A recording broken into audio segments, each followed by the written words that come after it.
AP ఓటర్ల జాబితా సవరణలో తీసుకోవాల్సిన జాగ్రత్తలపై టీడీపీ తరపున సలహాలిచ్చారు ఎంపీ కృష్ణదేవరాయలు, పార్టీ అధ్యక్షులు పల్లా శ్రీనివాసరావు. బూత్ లెవెల్ ఎన్నికల అధికారులకు ప్రత్యేక ఓటర్ల జాబితా సవరణపై పూర్తి అవగాహన కల్పించాలని కోరారు. పారదర్శకంగా ఎవరికి ఇబ్బందులు కలగకుండా చర్యలు తీసుకోవాలన్నారు. ఆధార్ సహా 11 అంశాలు పరిగణలోకి తీసుకుంటామన్నారు. ఆంధ్రప్రదేశ్లో వస్తున్న అంశం డూప్లికేట్ ఆఫ్ ఓటర్స్, ఒకరికి 2 చోట్ల 3 చోట్ల ఓట్లు ఉండటం అనే దాన్ని ఎలా అరికట్టాలి అనే దాని గురించి ఏదైతే ఎలక్షన్ కమిషన్ వారు ఈ ఎస్ఐఆర్లో చేయబోతా ఉన్నారో దానిపైన పూర్తి దృష్టి పెట్టాలి అని చెప్పి కోరడం జరిగింది.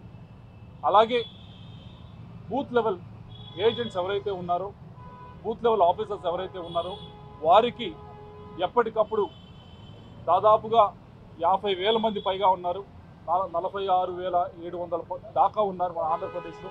వారందరికీ కూడా ఈ ఎస్ఐఆర్ పైన ఎప్పుడో 2002-2003లో జరిగిన ఎస్ఐఆర్ మళ్ళీ 22 సంవత్సరాల చదువుతూ ఉంది. పూర్తి అవగాహన వచ్చే విధంగా ట్రైనింగ్ ఇవ్వాలి.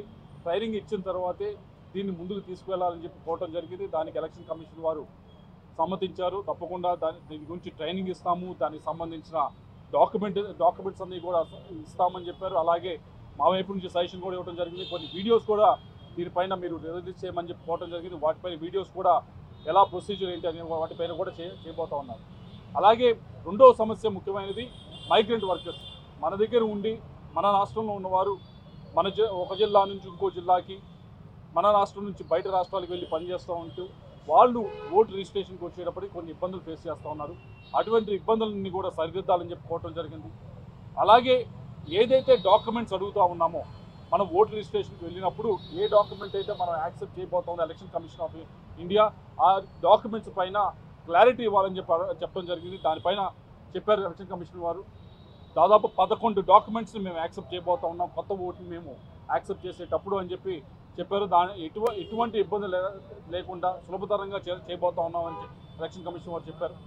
వీటితో పాటుగా ముఖ్యంగా ఒక యాప్ తయారు చేసి ఇవన్నీ కూడా కొత్త ఓట్స్ని యాడ్ చేయడం కానీ, డిలీషన్స్ కానీ, మైగ్రెంట్ వర్కర్స్ కానీ ఇలా ఒక యాప్ ఒకటి క్రియేట్ చేస్తే మరింత సులభతరంగా ఉంటుందని సూచనలు ఇవ్వడం జరిగింది. ఏదైతే స్పెషల్ ఇంటెన్సివ్ డివిజన్ ఏదైతే ఆంధ్రప్రదేశ్లో జరిగే అవకాశం ఉందో వచ్చే కొన్ని నెలల్లో దాన్ని పూర్తి స్థాయిగా ఎక్కడా కూడా సామాన్యమైన ప్రజలకి ఇబ్బంది లేకుండా ఒక సర్టిఫికేట్ తెచ్చుకోవడానికి 4 ఆఫీసర్లు తిరిగి ఇబ్బంది పడకుండా ఎంత సులభతరంగా జరిగితే అంత సులభతరంగా జరిగే విధంగా చెయ్యాలని చెప్పి ఎలక్షన్ కమిషన్ వారు కోరటం జరిగింది.